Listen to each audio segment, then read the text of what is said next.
Jawaharlal Nehru university में एक बार फिर विवाद खड़ा हो गया है। इस बार हंगामा किसी मांग को लेकर नहीं है, जुर्माने पर मचा है। जेएनयू में आखिर ऐसा क्या हुआ कि छात्रों ने नया आंदोलन करने की ठान ली? क्या है वो फरमान जिसे छात्र तुगलकी बता रहे हैं? क्या अब जेएनयू में नारेबाजी पर पूरी तरह से रोक लग जाएगी या फिर छात्रों की हुंकार के सामने जेएनयू प्रबंधन घुटने टेक देगा? आजादी, कुछ भी कर लो, आजादी। ये तस्वीरें तो आपको याद ही होंगी। वो साल 2016 था। संसद पर हमले के आरोपी अफजल गुरु की फांसी को लेकर जेएनयू में लेफ्ट संगठनों से जुड़े छात्रों ने प्रदर्शन किया तो उसके विवाद की गूंज पूरे देश में सुनाई दी। 4 साल बाद जेएनयू फिर विवादों में आया। कैंपस में नकाबपोश लोगों ने हॉस्टल में घुसकर छात्रों से मारपीट की। इसके बाद भी जमकर विरोध प्रदर्शन हुए। लेकिन अब जेएनयू कैंपस में ऐसा हुआ तो छात्रों पर एक्शन की तैयारी है। जेएनयू प्रशासन ने लगाया कैंपस में धरना प्रदर्शन पर बैन। धरना देने पर लगेगा 20,000 का फाइन। देश विरोधी नारे पर 10,000 का जुर्माना। बिना इजाजत पार्टी करने पर भी 6,000 रुपए जुर्माना लगेगा। एडमिशन भी किया जा सकता है रद्द। हमें पता है कि जेएनयू के अंदर जिस तरीके से छात्राओं की दुविधाएं या छात्राओं की कोई भी दिक्कत होते हैं वो हॉस्टल प्रेसिडेंट से लेके हो स्टूडेंट छात्राओं की जो रिप्रेजेंटेटिव्स हैं वो कंटिन्यूसली उठाते रहते हैं।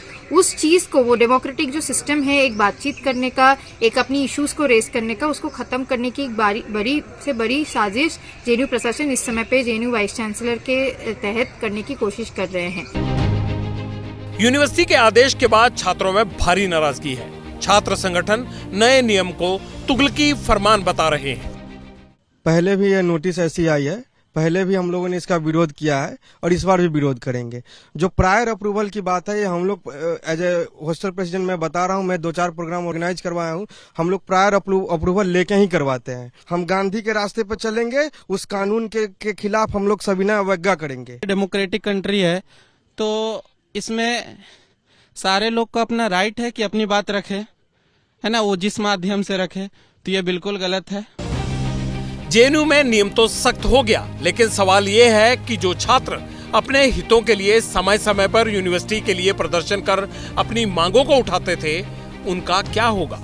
एकेडमिक काउंसिल को वायलेट करते हुए, टीचर स्टूडेंट रिप्रेजेंटेटिव से बिना बात करते हुए इसको एग्जीक्यूटिव कमेटी से पास करवाया गया है और ये बताया गया है कि इस मामले में कोई भी उल्लंघन आने वाले समय में होगा तो 20,000 रुपए से ज्यादा फाइन स्टूडेंट्स के ऊपर किया जाएगा।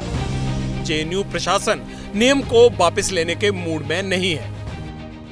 गवर्नमेंट के पास बहुत विश्वविद्यालय है, सिर्फ जेएनयू एक विश्वविद्यालय नहीं है, बट फिर भी मैं केंद्रीय सरकार को प्रशंसा करती हूँ कि उन्होंने जब भी हमने एक्स्ट्रा भी खर्च किया हमें दिया है। प्रोटेस्ट भी होना चाहिए। प्रोटेस्ट किस बात के होना है? एकेडमिक के लिए होना चाहिए। 10 साल से हैं इंडियन कॉन्स्टिट्यूशन और हमारा स्टैट्यूट्स और ऑर्डिनेंसेस की लागू ही हो रहे हैं।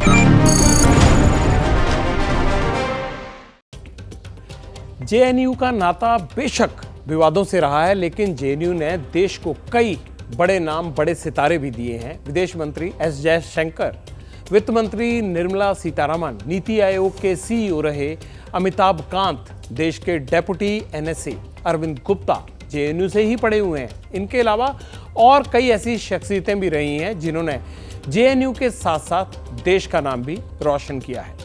जैसे ही घड़ी का काटा दोपहर 2:30 पे आए, बबीता जी का दिल सास बहू साजिश के लिए मचल जाए। और ये है इनकी बहू, पूरे दिन ऑफिस की टेंशन हो जाए गॉन जब ये करें अपना फेवरेट शो फ्री टाइम पे ऑन। इनकी तरह आप भी देखें अपना फेवरेट शो अपने टाइम पर और डाउनलोड कीजिए एबीपी लाइव ऐप अपने स्मार्ट टीवी पर।